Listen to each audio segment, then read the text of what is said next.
चे पुन्हा एकदा एलिझाज कॉर्नरमध्ये मनापासून स्वागत आहे. आपण सर्वजण खुश असणार आहे, आनंदी असणार आहे आणि माझी नवीन रेसिपी पाहण्यासाठी तुम्ही नक्कीच एक्सायटेड असेल अशी मी आशा करून आजचा व्हिडिओ सुरुवात करत आहे. आजची जी आपली रेसिपी आहे ती नेहमीसारखीच आहे, थोडीशी वेगळी पण असू शकते. आजच्या आपल्या रेसिपीचं नाव आहे चॉकलेट आमंड केक. प्रत्येक वेळेस आपल्याला असं वाटतं की घरामध्ये केक बनवावा, पण तो आपण बनवत नाही. का बरं आपण हा केक घरामध्ये बनवत नाही? कारण आपल्याला योग्य असं साहित्य कधी कधी माहीत नसतं. आणि आमंड जो केक आहे हा तर बनवायला आणि खाण्यासाठी तेवढाच टेस्टी देखील आहे. आमंड्सचे म्हणजे अक्रोड जे आहे त्याचे वेगवेगळे फायदे आपल्याला माहीत आहे. आणि अक्रोड हे आपल्याला नक्कीच ताकदवर आहे. त्याचप्रमाणे अक्रोडमध्ये वेगवेगळ्या प्रकारचे प्रोटीन्स आणि फायबर्स देखील आहेत. आता फ्रेंड्स, असं आहे की ह्याची जी रेसिपी करत आहे याच्यासाठी काय काय साहित्य लागणार आहे आणि आपण ते कसे कसे बनवायचे मी तुम्हाला मायक्रोवेव्हचं पण सांगेल आणि मी तुम्हाला कढईमध्ये देखील कसं करायचं हे एक्सप्लेन करेल. सो बघूया आजची जी आपली रेसिपी आहे अक्रोड केक हा कसा बनवायचा आहे आणि कशाप्रकारे आपल्याला खाण्यात ही मजा वेगळीच असेल हे आपण पाहूया आजच्या रेसिपीमध्ये. आता अक्रोड केक बनवण्यासाठी या ठिकाणी मी प्रथम एक भांडं घेतलेलं आहे. त्याला मेजर करून टेर केलेलं आहे, म्हणजे वजन आपण त्याचं मायनस केलं. त्याच्यानंतर इथे मी 50 ग्रॅम बटर टाकत आहे. जे बटर आहे रूम टेम्परेचरमध्ये आपण हे बटर ठेवायचं आहे, गार बटर यूज करायचं नाही. सो 50 ग्रॅम मी इथे बटर घेतल्यानंतर याच्यामध्ये 100 ग्रॅम कंडेन्स मिल्क जे आहे त्याचे टीन मिळतात 100 ग्रॅमच्या ह्याचे, तर ते मी इथं यूज केलेलं आहे. तर जो अमूलचा टीन आहे तो हा टीन जो आहे तो मी इथे 100 ग्रॅम वापरलेला आहे. मिठाई मेड जे म्हणतात याला तो. आता हे लहान साईजचे मिळतात, आपण लहान लहान साईजचेच आणायचे. मोठे आणि लहान असं काही जास्त त्याच्यामध्ये आपल्याला काही फायदा नाही आहे, पण लहान आणल्यामुळे आपल्याला जेव्हा हवं तेव्हा आपण तो ओपन करायचं आणि पूर्ण डब्बाच आपण इथे यूज करू शकतो.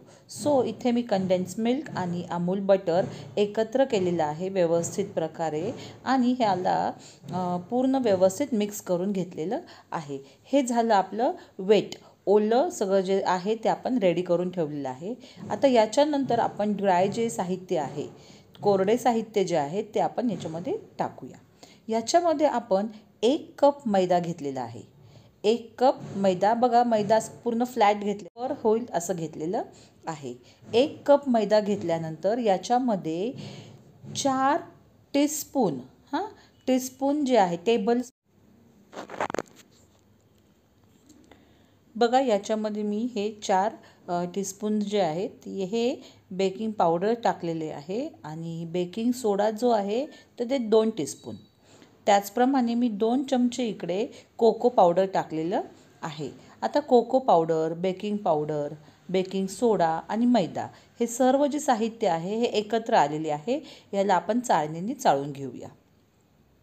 चाळणीने व्यवस्थित प्रकारे चाळून घेतल्यानंतर बघा हे आपली कोको पावडर 2 चमचे आपण इकडे 2 टेबलस्पून कोको पावडर टाकलेलं आहे. आता हे सर्व साहित्य चाळून घेणं गरजेचं आहे. याच्यामध्ये हवा निर्माण होते, त्याचप्रमाणे जर काही अख्खे गोल गोल गठ्ठे असतील ते देखील मोकळे होण्यास मदत होते. तर अशा प्रकारे हे बघा इथं बारीक बारीक गोळे आले ते निघून जातात. अशा प्रकारे हे सर्व जे आपलं साहित्य आहे हे सर्व आता एकत्र आलेलं आहे. याला आपण व्यवस्थित प्रकारे मिक्स करायचं आहे. पण मिक्स करण्यापूर्वी इथे आपण 1/4 म्हणजे अर्धा जो कप आहे, हाफ कप, आपल्याला हाफ कप इथे रूम टेम्परेचरमधला जो ड्यूक्स आहे, जो सोडा आहे, सोड्याची बॉटल जी असते ती रूम टेम्परेचरमधली इथं आपल्याला अर्धा कप टाकायचा आहे. जर तुमच्याकडं 1/4 कप आहे तर 1/4 कपाचे तुम्ही 2 कप टाकायचे, म्हणजे अर्धा कप तो होतो. तर हे व्यवस्थित टाकायचं आणि हे छानपैकी बॅटर करून घ्यायचे आहे. आता मी 1/4 माप घेत आहे. तर 1/4 माप घेतल्यानंतर आपल्याला काय होणार की बघा पूर्ण हे व्यवस्थित प्रकारे मिक्स करायचं आहे. आणि मिक्स झाल्यानंतर साईड बाय साईड इकडं आपण टिनला देखील काय करू शकतो, बटर जे आहे ते व्यवस्थित प्रकारे लावून रेडी करून ठेवूया. आणि या ठिकाणी पूर्ण असं जे बॅटर आहे हे आपलं बॅटर तयार झालेलं आहे. आता महत्त्वाची स्टेप म्हणजे काय, महत्त्वाचं म्हणजे 1 वाटी मी इथे भरून अक्रोड घेतलेले आहेत. समजा तुम्हाला स्वतःसाठी बनवायचे आहेत आणि तुम्हाला जर तुम्हाला अक्रोडाची क्वांटिटी वाढवू पण शकता आणि कमी देखील करू शकता. याच्यामधले अर्धे अक्रोड मी घेऊन याला बारीक याचे काप केलेले आहेत. छोटे छोटे असे पीसेस केलेले आहे, मिक्सरमध्ये वगैरे नाही.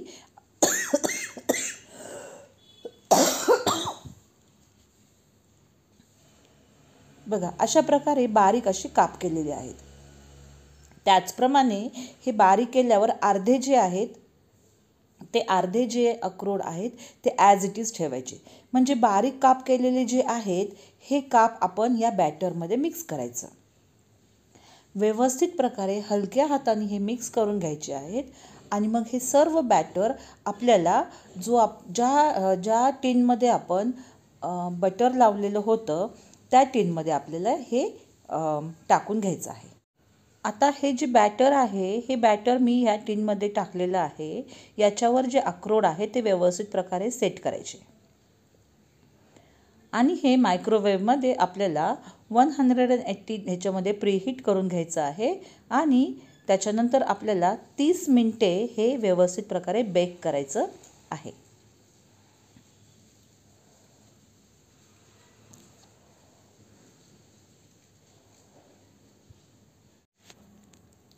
आता 30 मिनिटे आपण इथे मायक्रोवेव्हमध्ये त्याला ठेवलं होतं आणि 30 मिनिटानंतर आपला हा केक तयार झाला आहे.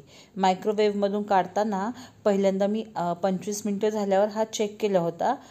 फक्त ओपन केलं दरवाजा आणि परत बंद केला. सो हे आपण करू शकतो पूर्ण किती केक शिजलेला आहे ते बघण्यासाठी आणि परत स्टार्ट करू शकतो. आणि हेच आपण जी आपली कढई आहे त्याच्यामध्ये देखील कढई किंवा एखाद्या पातेल्यात आपण बनवू शकतो असाच केक. अशा माझ्या वेगवेगळ्या रेसिपीमध्ये मी ते एक्सप्लेन केलेलं आहे. आणि अशा प्रकारे आपला हा जो केक आहे बघा इकडं चेक केल्यावर पूर्ण हा क्लीन येतोय. म्हणजे हा केक व्यवस्थित प्रकारे शिजलेला आहे. आता हा जो केक आहे हा आपण बाहेर काढल्यानंतर याला 10 मिनटं एका झाकण ठेवून याला नॉर्मल होण्यासाठी ठेवायचं आहे. आणि त्याच्यानंतर त्या झाकण आपण उलटा जर केलं तर हा केक पूर्ण अख्खाच्या अख्खा केक आपल्याला पाहायला मिळेल. आणि अशा प्रकारे आपला चॉकलेट वॉलनट केक तयार झालेला आहे. बघा याच्यामध्ये आपण बिलकुलही साखर टाकलेली नाही आहे. म्हणजे तुम्ही त्याला शुगर फ्री केक देखील म्हणू शकतात. सो अशा प्रकारे सुंदर आणि टेस्टी मस्तपैकी यम्मी हा जो आपला केक आहे तयार झाला आहे. घरामध्ये काहीही बनवा त्याला कशाची सरच नसते. सो सुंदर असा मस्त दिसणारा तर मनमोहन टाकणारा हा जो केक आहे खाण्यासही तेवढाच हा टेस्टी लागतो. नक्कीच तुम्ही तुमच्या घरी हा चॉकलेट वॉलनट केक बनवा आणि सेम टू सेम माझं मी जे सांगितलेलं आहे ते फॉलो करा. आणि सेम तसाच बनला तर नक्कीच तुम्ही मला कमेंटमध्ये सांगू शकतात. त्याच्यामुळं मला देखील छान वाटेल की माझी रेसिपी कोणीतरी ट्राय करत आहे. सो अशाच वेगवेगळ्या मी एलिझा तुम्हाला पुन्हा भेटायला येत राहील. तोपर्यंत स्वतःची काळजी घ्या. आपल्या परिवाराची काळजी तर तुम्ही घेतच आहात. आणि नक्कीच नवीन नवीन रेसिपी ट्राय करा. असेच हे जे केक आहेत ह्या केकचे जे साहित्य आहे हे सर्व काउंट करा आणि तुम्ही याला एक लेबल लावून तुम्ही हा बिझनेस देखील करू शकता. सो डिअर फ्रेंड्स असेच लहान लहान रेसिपी घेऊन एलिझाज कॉर्नरमध्ये मी पुन्हा येईल. See you, take care, may God bless you all. आणि समजा जर तुम्ही सबस्क्राईब केलं नसेल तर नक्कीच एलिझा कॉर्नरला सबस्क्राईब करा अशा नवीन नवीन वेगवेगळे व्हिडिओ पाहण्यासाठी. Bye bye, see you, may God bless you all again.